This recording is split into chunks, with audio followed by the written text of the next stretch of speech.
종일 이어지는 행사로 인해서 많은 분들 피곤하실 텐데, 사실 저 역시도 이번 학술대 사회를 부탁받고 준비를 하고 오늘 진행하면서 저 나름대로 고민이 있는 것이 그냥 하루 그냥 하는 행사로 끝나버릴 위험이 있다는 것이죠. 그래서 저도 어떻든 간에 종합 토론까지 어떻게든 이 발제자들을 좀 괴롭혀서 뭔가 좀 더 끄집어내서 우리 교회를 위한 어떤 결론을 좀 도출해서 또 여러분들 각자가 그걸 좀 가지고 이렇게 가서 오늘 학술대회가 그냥 끝내버리는 것이 아니라 앞으로의 우리들의 삶에 뭔가 좀 도움이 될 수 있기를 바라는 그런 마음이어서 여러분들도 좀 끝까지 집중해서 함께 해주셨으면 좋겠고요. 지금 계속해서 질문지가 저에게 도달하고 있는데 조금 더 적극적으로 질문이 아니더라도 이렇게 좀 나누고 싶은 말씀이라든가 제안하고 싶은 말씀들이 있으면 적극적으로 저에게 주시면 좋겠습니다. 네, 오늘의 마지막 발제는 여러분들 자료집에서 확인하실 수 있듯이 코로나 시대로 인해 드러난 오늘날 전례 위기라는 주제입니다. 아침에 교회에서부터 시작해서 윤리신학을 거쳐서 오후에 사회학적인 그런 분석까지 다다른 다음에 이제는 다시 교회의 삶으로 넘어와서 그렇다면 이러한 변화를 우리가 인식한 다음에는 과연 교회 안에서 어떠한 문제의식을 갖고 이 문제를 접근하고 어떠한 방향을 잡아가야 될지, 특히 교회에서 가장 중요한 전례 분야에서 또 발제를 준비해 주셨습니다. 바로 우리 대학교의 전례학을 가르치고 계시는 김일권 요한사도 신부님이십니다. 큰 박수로 환영해 주시기 바랍니다.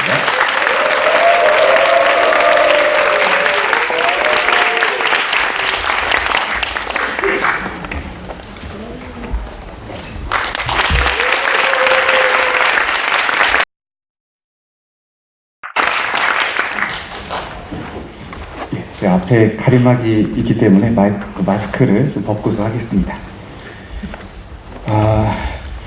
오늘 하루 종일 이제 있으면서 드는 생각이 또 이런 생각 격언이 하나 떠오르더라고요. 뭐냐면은 매도 처음 맞는 것이 낫다라는 그런 생각이 들면서 초조한 마음으로 지금 이 시간까지 좀 기다렸던 것 같습니다.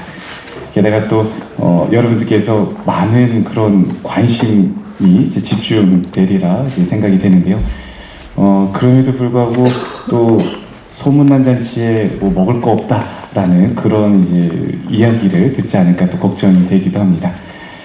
그렇지만 우리가 고민하고 또 실생활에서 언제나 늘 겪는 이 전례, 특히 이 전례 안에서 제가 고민하는 것이 무엇인지 여러분들에게 알려드리고 또 그 고민을 여러분들과 함께 나누고자 미천하지만 조그마한 글을 이렇게 썼습니다.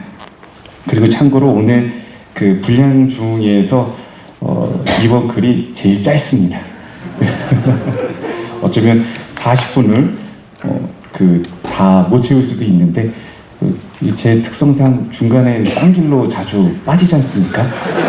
그래서 보면 또 40분은 훌쩍 넘길 수도 있으리라는 생각이 됩니다. 아무튼 정주행을 하도록 노력하겠습니다.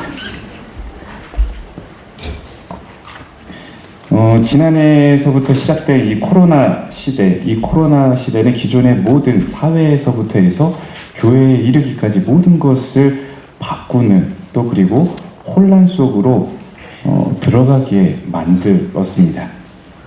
게다가 또 성당의 문이 오랫동안 닫히면서 신앙생활의 기본이면 또 근본인 주일미사의 거행이 불가능해지고 또 코로나 시대의 기간이 길어지면서 사목자들은 비대면적 방식으로 신자들을 만나려 노력하였습니다. 좋든 싫든 비대면 시대로 들어가게 된 것이요. 그리고 고육지책으로 사목자들은 온라인을 통해서 많은 콘텐츠를 만들고 신자들과 소통하려 노력을 합니다. 저도 지난 겨울방학 그리고 3월달 저기 어한채 거기에서 저를 많이 섭외를 해가지고 정신없이 유튜브 촬영하고 막 그랬습니다. 깨알 자랑입니다. 네, 저는 처음에 어한채 촬영을 하면서 이게 과연 소용이 있을까라는 생각을 했었습니다. 그런데 엄청 많은 신자분들이 유튜브의 어떤 자료를 통해서 신앙에 대한 목마름을 갈증을 해소하고 있다라는 것을 또 새삼 느끼게 되었습니다. 이처럼 많은 그런 부분에서 노력을 하고 있지만 그럼에도 불구하고 많은 신자들은 코로나 시대에서 전례 생활의 단절을 체험하고 있습니다. 즉 채워지지 않는 유튜브로 재밌는 또 좋은 그런 콘텐츠를 아무리 접한다 하더라도 채워지지 않는 그 2%가 있다는 것이죠. 그리고 그것이 장기화되면서 점점 더 신앙인들은 매체를 이용할 수 있는 분은 덜하지만 그 매체를 이용하기 어려운 분들은 점점 더 신앙생활에 전례 생활의 단절을 체험하고 있습니다. 이런 상황에서 전례 생활의 단절은 저에게 큰 문제로 다가왔습니다. 그 이유는 그들이 코로나 시대의 어려움 속에서 어떠한 은총도 또 하느님의 사랑도 체험하지 못한 채 소외되고 있다고 판단되었기 때문입니다. 좀 더 정확히 말하자면 하느님과 인격적인 만남을 이루지 못한 채 홀로 외로이 고군분투하고 있다는 것이죠. 그렇기 때문에 저는 전례 생활의 단절을 겪고 있는 신자들에게 과연 하느님과의 친교, 하느님과의 만남을 어떻게 알려줄 수 있는가라는 고민을 하기 시작하였습니다. 따라서 본고에서는 그 고민에 대한 해결책, 그 고민에 대한 저의 생각을 개진하기 위해서 우선은 그리스도교 신앙의 핵심이 무엇인지를 볼 것입니다. 특히 그리스도교 신앙의 핵심이 무엇인지 성찬례와 공동체의 관계로 접근할 것입니다.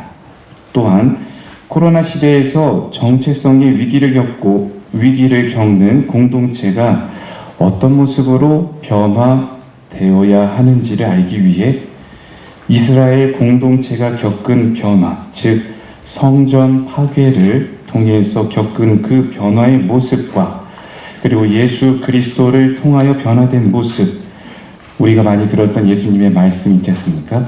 이 성전을 허물어라, 내가 사흘 안에 다시 짓겠다 라는 이 말씀을 통해서 변화된 모습을 한번 알아보도록 하겠습니다. 먼저 그리스도교의 신앙의 핵심과 코로나 시대의 전례 상황을 설문조사 결과를 토대로 접근해 보도록 하겠습니다. 첫 번째로 코로나 시대의 전례 상황과 문제에 대해서 한번 알아보도록 하겠습니다. 이 장에서는 그리스도교 신앙의 내용을 간략히 다루면서 성찬례를 통해 그리스도와 결합된 공동체의 모습을 개략적으로 드러내고자 합니다. 또한 설문조사를 토대로 코로나 시대의 신자들의 전례 생활, 코로나 시대 때의 신자들은 어떻게 신앙생활을 영위해 나갔었는지에 대해서 한번 알아보고자 합니다. 우선 1-1 이름은 제목은 대면시대의 전례입니다. 네, 이제 각주를 보시면은 이제 거기에도 적어놨지만 사실 이 대면시대라고 적어놓은 것은 코로나 시대의 비대면과 구분짓기 위해서 대면 시대라고 이제 적어놨고요. 그리고 아울러서 교회는 성찬례 거행을 위해서 모이고 또 같은 빵을 나눈다라는 점에서 대면적이기 때문에 대면적인 특성을 지니고 있기 때문에 이러한 표현을 사용했음을 먼저 알려드리고 시작하도록 하겠습니다. 그리스도교는 강생의 신비에 기초한 계시 종교입니다. 강생의 신비, 다른 말로는 이제 성자의 육화라고 할 수 있죠.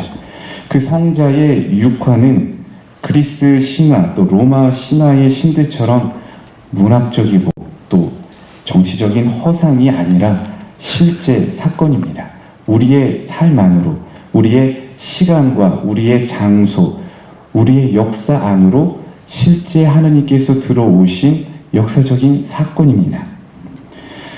그러기에 전례훈장 5항에서는 이렇게 이야기합니다. 그분의 인성이 말씀의 위격과 결합되어 우리 구원의 도구가 되신 것이다. 그분의 인성이 말씀의 위격과 결합되어 우리 구원의 도구가 되신 것이다 라고 이야기하십니다. 따라서 성자의 육화, 즉 예수님의 탄생뿐만 아니라 예수님께서 겪으신 순환과 죽음, 부활, 이 파스카 사건 역시 우리에게 실제로 일어난 사건이다라는 것입니다. 이처럼 그리스도의 순환과 죽음 그리고 부활이라는 파스카 사건을 통해서 우리에게 구원을 주셨고 그리스도에 대한 믿음으로 세례를 받아 하느님의 자녀가 되었습니다. 그리스도인은 단순한 피조물, 즉 세례를 받아 친목단체라든지 이런 데에 가입한 회원으로서 그러한 단순한 차원의 가입이 아니라 하느님의 삶 자체를 사는 피조물로서 그분과 관계를 맺는 특별한 존재인 것입니다.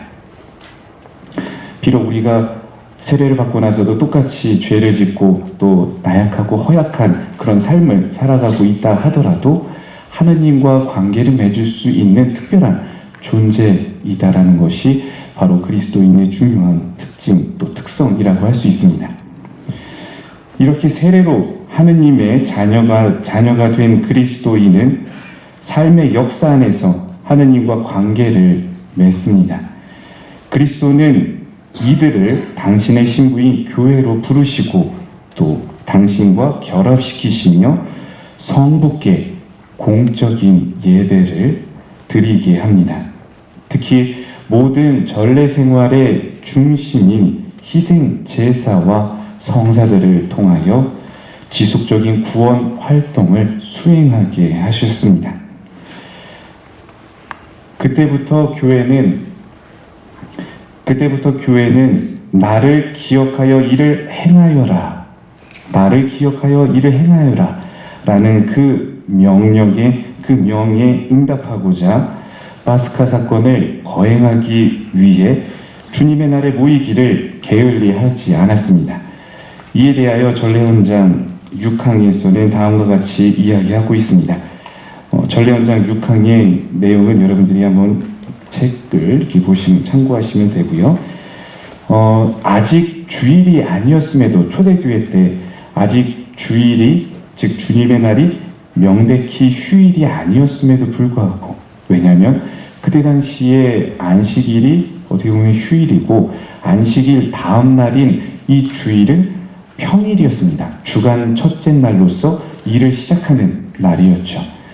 그러한 날이었음에도 불구하고 사도들은 안식일 다음 날, 즉 주간 첫날, 주님의 날에 신자들의 집에 모여 말씀을 듣고 빵을 떼어 나누는 예식을 통해 파스카 사건을 기념하고 또 그분의 재림을 기다림으로써 주일을, 즉 주님의 날을 새롭고 완전한 안식일로 보내었습니다.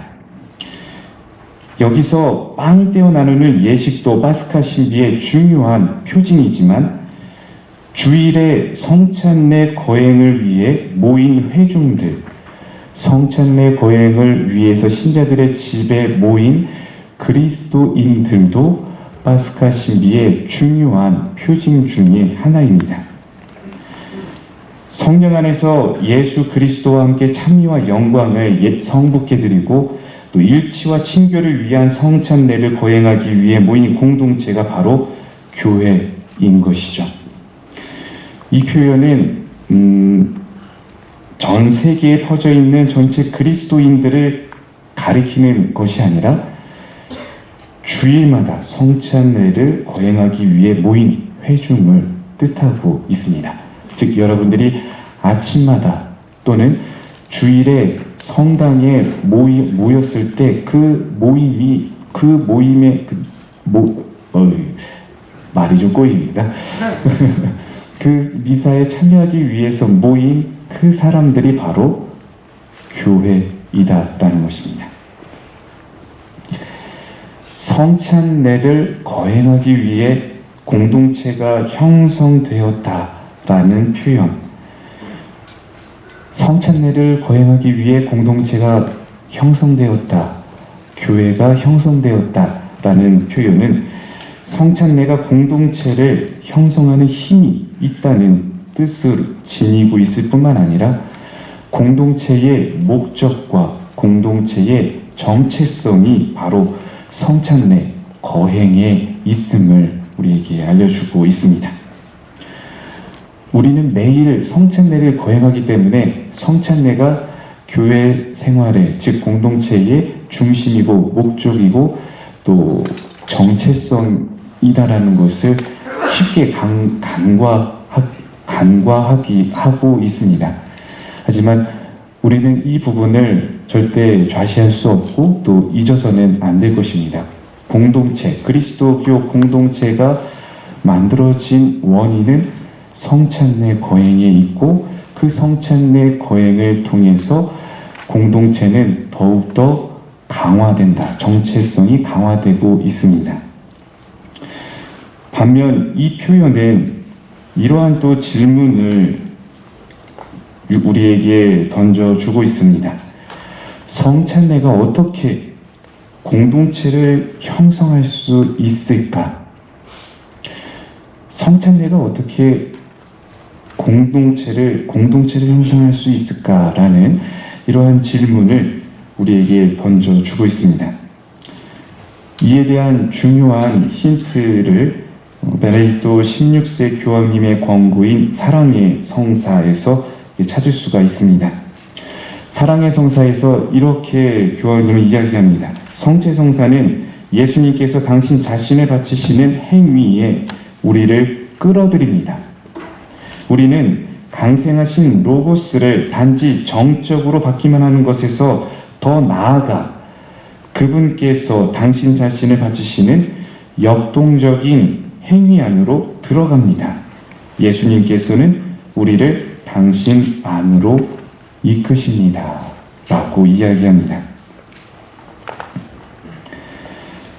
그분께서 먼저 우리를 사랑하셨다라는 요한 1서 4장 19절의 말씀처럼 예수 그리스도는 인류의 구원을 위해 자기 자신을 낮추어 우리와 똑같은 사람이 되시고 죽음까지도 마다하지 않는 특수한 사랑, 케노시스적인 사랑으로 우리에게 당신 자신을 선물로 주셨습니다. 여기에 이제 그쪽 성서 쪽에서 쓰는 그런 표현을 인용을 하였는데요. 성찬례 안에서, 즉 성체성사 안에서 희생 제사가 드러난다라는 그런 표현을 여러분들이 많이 들어보셨을 것입니다. 희생 제사라는 것은 예수 그리스도께서 단 한 번 십자가에 자신을 바치심으로써 인류를 구원하신 그 사건을 이야기하는 것이죠. 그리고 그 인류의 구원을 위해 당신의 목숨까지도 내어놓은 그 사랑의 사건이 성찬례 안에서 매일매일 현재화되고 있다라는 것입니다. 그리고 그 현재화되고 있는 그 성찬례 안에서 예수님의 이 구원 행위가 정적으로 그냥 머물고 있는 것이 아니라 역동적으로 흐르고 있으며 그 역동성 안으로 우리를 초대하고 있음을 우리는 사랑의 성사를 통해서 알 수 있게 됩니다. 바로 이러한 부분이 성체성사, 성찬례가 공동체를 형성하는 것이고 또 공동체의 정체성을 강화시키는 시킨다라고 이야기할 수 있습니다. 이처럼 예수님께서는 그분의 사랑이 우리의 응답보다 앞서고 있습니다. 사실 우리가 기도도 그렇고 또 미사 때에도 그렇고 내가 미사에 가는 것이고 내가 기도에 먼저 참여하는 것이다 라고 생각하지만 실제로는 그 반대로 하느님께서 여러분들을 그 성찬례에 초대해 주신 것이고 그 기도에 초대해 주셨다라는 것이죠. 그 선물을 우리에게 먼저 주셨고 또 그 선물에 대한 여러분들의 응답을 그냥 예하고 정적으로만 응답하라는 것이 아니라 성사적으로 표현하라고 당부하십니다. 나를 기억하여 이를 행하여라. 나를 기억하여 이를 행하여라. 라는 이 말씀은 당신의 사랑에 여러분들이 성사적으로, 역동적으로 응답할 것을 우리에게 강하게 요청하시는 것입니다.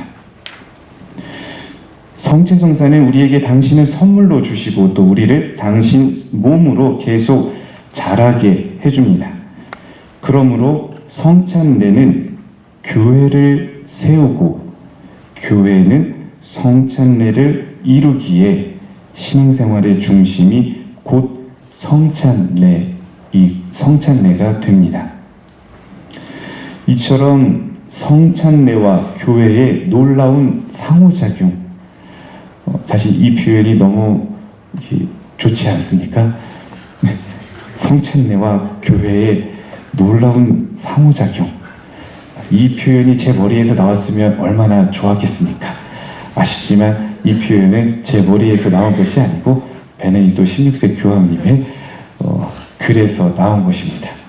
사랑의 성사 문헌에 있는 내용입니다.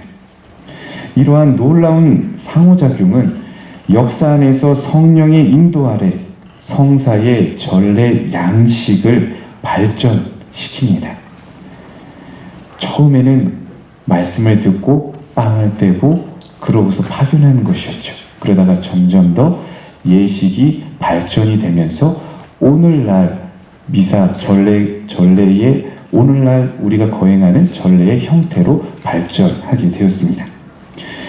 성찬례를 통해 공동체를 만들어 전례 거행을 위해 회중을 모이게 하며 같은 빵을 떼어 나누게 함으로써 공동체를 그리스도와 결합시키시고 하느님과 인격적 관계를 맺게 하였습니다.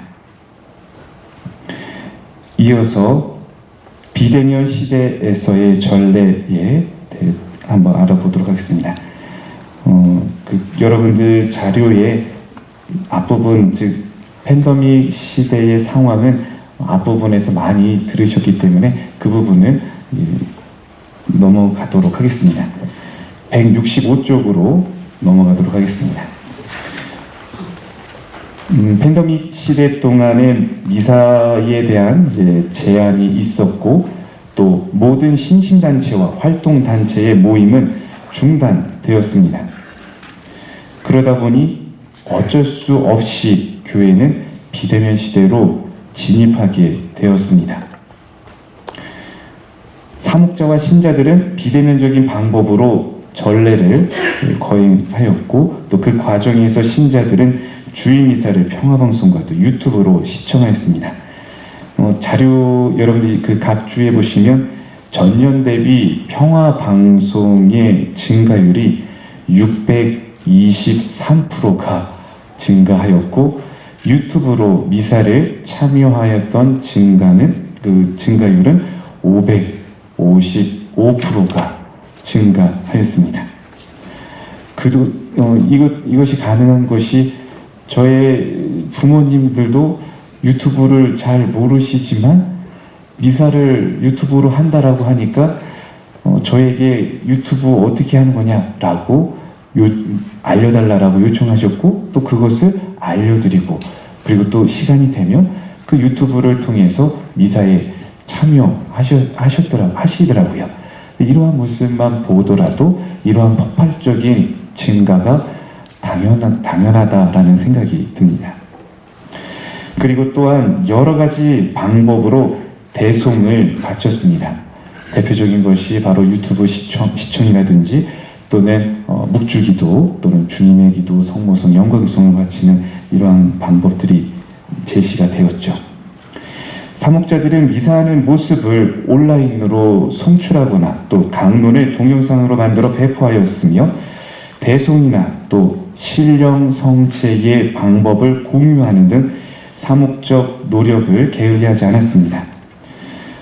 그러나 우리 신학 연구소의 설문조사, 사실 오늘 앞부분에서도 최영준 신부님께서 조사를 하셨지만 이거를 작성하고 있을 때에는 아직 구체적인 내용을 잘 모르고 있었기 때문에 부득이하게 우리 신학 연구소에서 이제 조사한 자료를 참고하였습니다.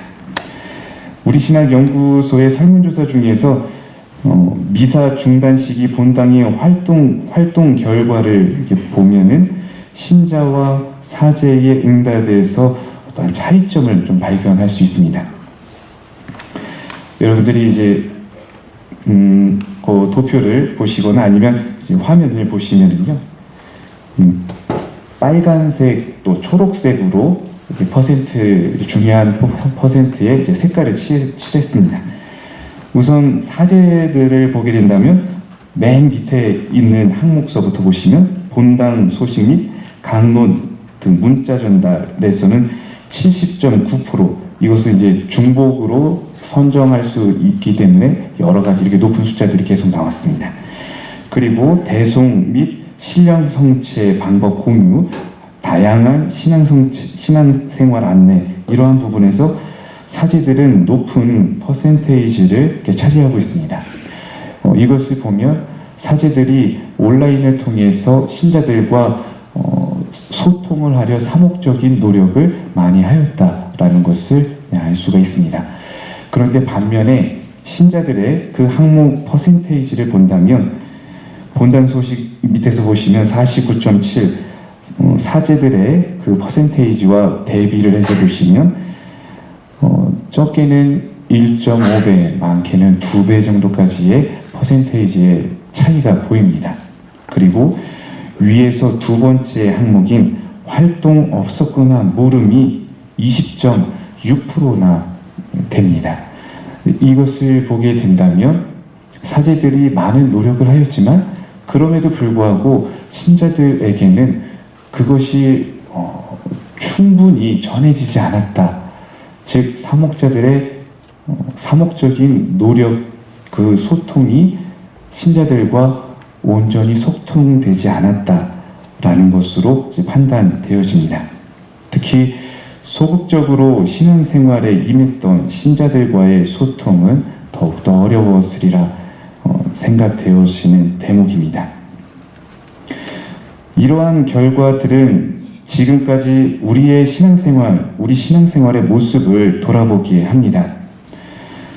즉 신자들이 행하는 일반적인 신앙생활은 주일이라는 시간과 본당이라는 주일이라는 시간 그리고 본당이라는 장소에 집중되어 있는 것이죠.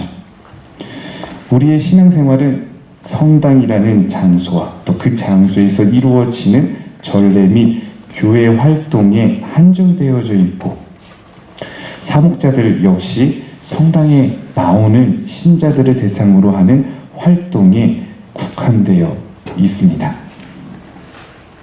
따라서 신자들이 성당에 모이지 못하는 비대면의 상황에서 지금의 시스템, 어쩌면 지금의 사목 방침으로는 신앙생활을 예전처럼 할 수 없는 것, 예전처럼 신앙생활을 하기가 어렵다라는 것은 도표를 통해서도 그리고 우리가 실생활 안에서 현재 겪고 있는 어려움들 중에 하나입니다. 또 다른 도표인데요. 주일미사 의무 참석에 대한 생각이 덜해졌는지에 대한 견해, 이 견해의 결과를 보더라도 앞으로 전례생활에 많은 변화가 있으리라 판단이 되어집니다. 여기에 이제 A, B, C 그룹이 있는데요. 그 주임이사에 매우 열심히 한 그룹서부터 이제 쭉 가고, D 그룹과 E 그룹은 거의 이제 냉담 수준의 어쩌다 한번 이제 성당에 오는 이제 그룹입니다. 그 그룹의 그 그룹에 대한 설명은 각 주 16번에 있습니다. 이 도표를 보시면 주임이사 의무 참석에 대한 생각이 덜해졌는지에 대한 견해에 대한 동의는 전체가 41.7%에 해당이 됩니다. 그리고 조금 더 자세히 들여다보면 열심히 신앙생활을 하고 있는 그룹 A, B, C의 그룹을 본다면 A그룹은 33.8%, B그룹은 41.4%, 그리고 C그룹은 50.6%로 코로나 이후에 전례 생활, 즉 주임이사 의무 참석에 대한 생각이 덜해졌다라는 이 결과가 엄청 크게 나오고 있습니다. 열심히 신앙생활을 하는 그룹의 응답 결과가 이 정도인데, 소극적인 층, 즉 D그룹과 E그룹은 코로나 이후에 냉담 속도가 더 증가할 것으로 예상이 되어지고 있습니다. 다음은 코로나 시대의 이상적인 공동체의 모습인데요. 이처럼 코로나 바이러스는 일상적인 신앙생활에 급격한 변화를 가져왔습니다. 가장 큰 변화는 당연히 공동체 미사의 중단입니다. 미사가 재개되었다 하더라도 제한된 인원만 참여할 수 있고 미사 외의 모든 단체 활동은 아직도 중단된 상태입니다. 그러다 보니 신자들에게 미사만 중단된 것이 아니라 활동만 중단된 것이 아니라 신앙생활도 멈춰버린 것처럼 보여집니다. 어떤 신자는 코로나 때문에 성당에 못 가다 보니 하느님이 더 멀어진 것 같습니다 라고 고충을 털어놓으시기도 하셨습니다. 주일미사에 참석하지 못하다 보니 전례 생활은 물론 전반적인 신앙생활에 단절을 느끼게 된 것이죠. 그리스도인에게 성찬례를 거행하기 위해 모이는 행위가 얼마나 소중하고 중요했는지 새삼 되돌아보게 됩니다. 그러면서 주일에 모이는 것이 어렵고 본당의 모든 활동이 멈춰버린 현 상황에서 어떤 공동체의 모습이 우리에게 필요한가? 어떤 공동체의 모습이, 어떤 그리스도교의 공동체의 모습이 우리에게 요청되어지는가? 라는 그런 물음이 생깁니다. 지금과 상황이 비슷했던 유대교의 변화, 사실 성전 파괴로 인해 겪게 된 유대인들의 그 모습이 오늘날 우리와 똑같다라고 할 수는 없습니다. 하지만 약간 유추 또는 유비적인 모습에서 유사함을 파악을 할 수 있는데요.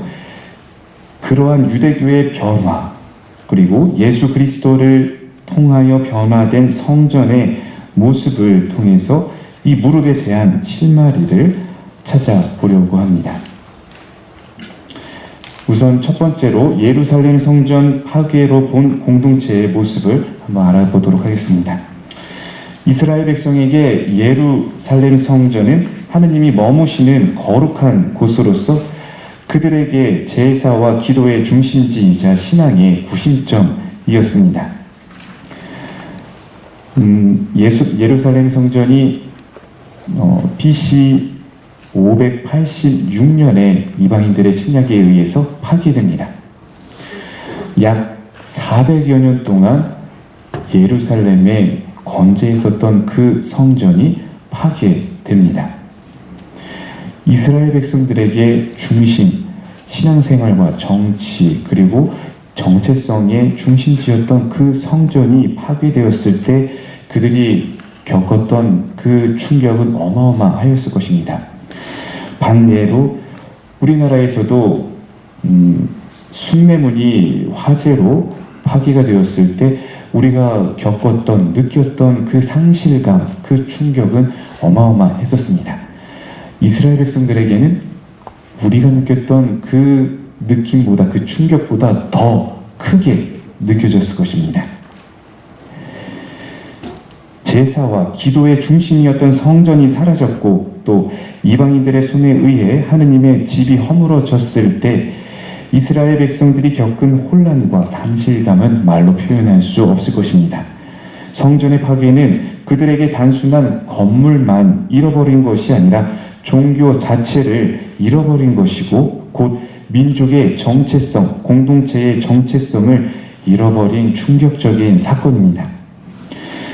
제사도 예배도 드릴 곳 없었던 공동체는 정체성을 잃어가고, 또 신앙생활에 단절을 겪게 되었을 때 예레미야 예언자와 또 에제키엘 예언자들은 하느님의 무능함 때문에 성전이 무너진 것이 아니라 이스라엘의 죄 때문에 하느님의 심판이 내린 것이고, 또 이 시기는 정화를 위한 실현의 시기라고 이야기합니다.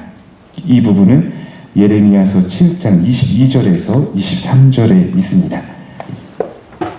즉 하느님이 원하시는 것은 성전에서 번제물을 바치는 것이 아니라 하느님의 말씀을 듣고 지키는 것임을 이스라엘 백성에게 가르쳤습니다. 저는 5분밖에 안 남았네요. 이렇게 시간이 빨리 갈 줄 몰랐습니다. 네, 그럼 아무튼 이 성전이 사라지더라도, 제사 드릴 곳이 없더라도 토라를 중심으로 공동체의 정체성을 지켜 나가게 되었습니다. 성전에서만 하느님을 만나는 것이 아니라 삶의 터전 어디에서든 하느님의 말씀을 통해 하느님을 만날 수 있게 되었고, 또 믿음 없이 번제물을 바치는 제사보다 하느님의 말씀을 담고 있는 율법을 믿고 또 실천하는 것이 중요하다라는 것을 알게 되었습니다.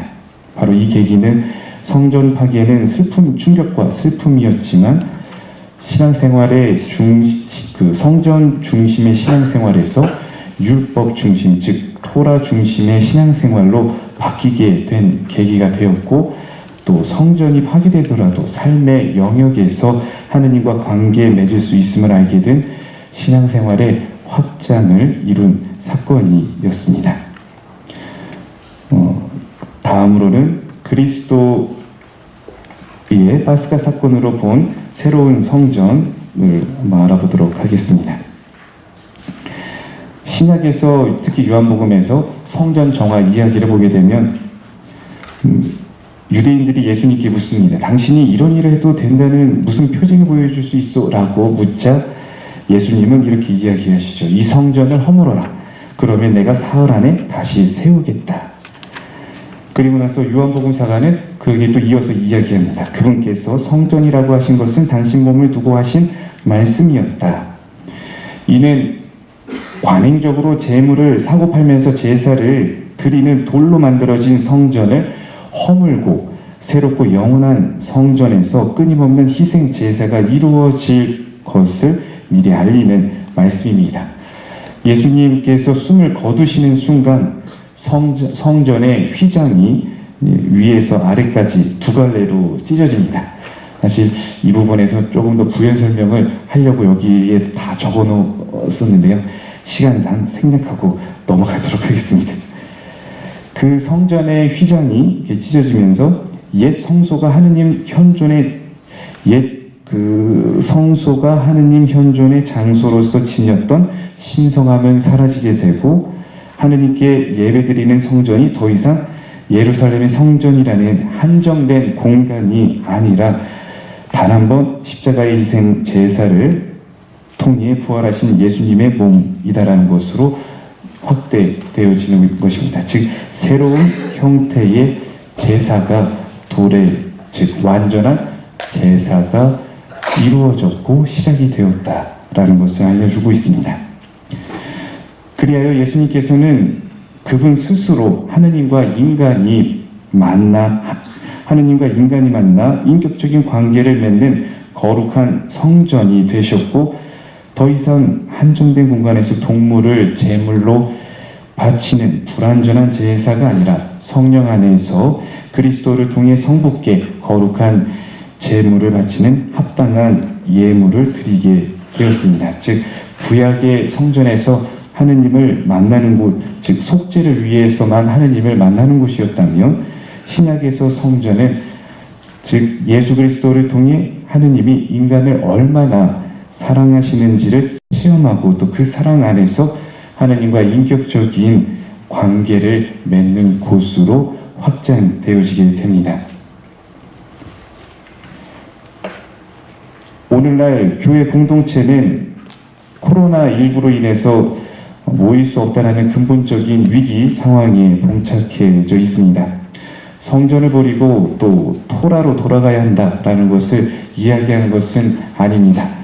공동체의 정체성이 흔들리는 상황에서 그리스도교적 공동체의 정체성을 살리고 공동체를 만드는 구심점이 바로 성찬례임을 이야기하는 것입니다. 결론으로 넘어가도록 하겠습니다.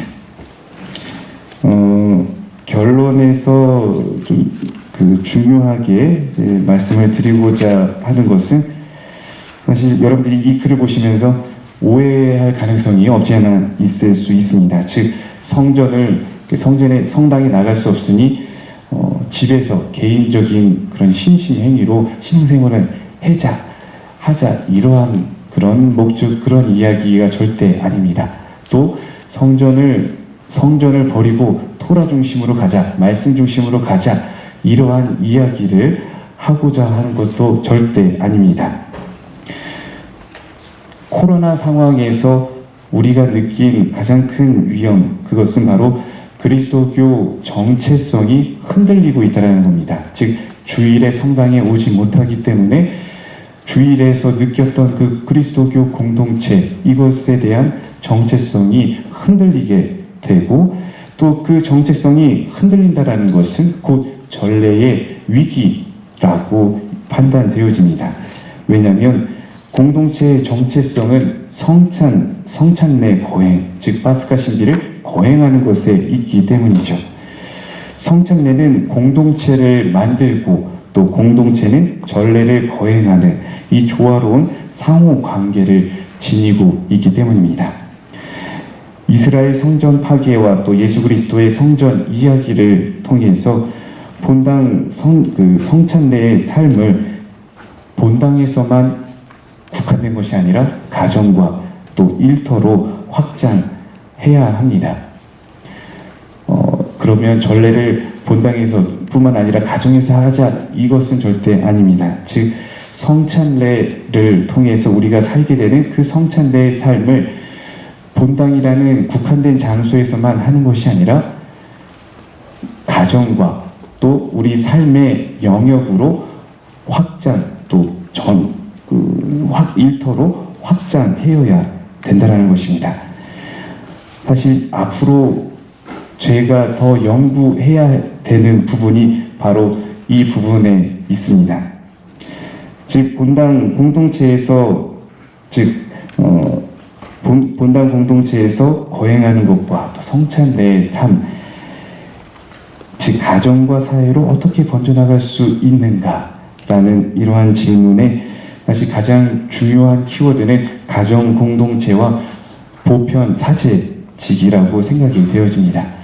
그리고 사실 이 부분에 대한 연구가 앞으로 절실하게 요구되어지고 있고, 저 또한 이 연구를 앞으로 지속해야 된다라고 생각이 됩니다.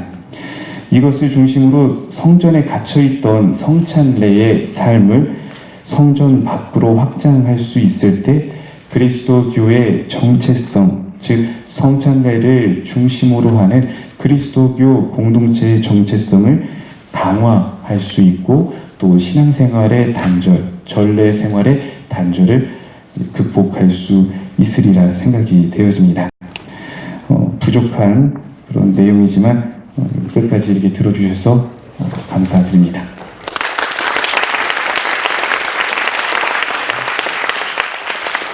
네, 개인적으로 김일관 신부님 오늘 공식적인 자리에서 처음으로 학술 발표에 참가하시고 그래서 처음인데도 불구하고 아주 여유 있게 시계 안 보시고 명소명랑하게 하시다가 5분밖에 안 드셔서 축하의 말씀을 드리고 싶고 특히 신부님 정말 다뤄주신 주제가 저희가 오늘 아침부터 늘 가슴에 품고 있었던 교회의 그 본질적인 그런 부분 그리고 교회의 본질적인 사명이 무엇인가 이런 질문이었는데 그 부분에 대해서 성찬례와 공동체 관계를 통해서 굉장히 명확하게 짚어주시지 않았나 생각합니다.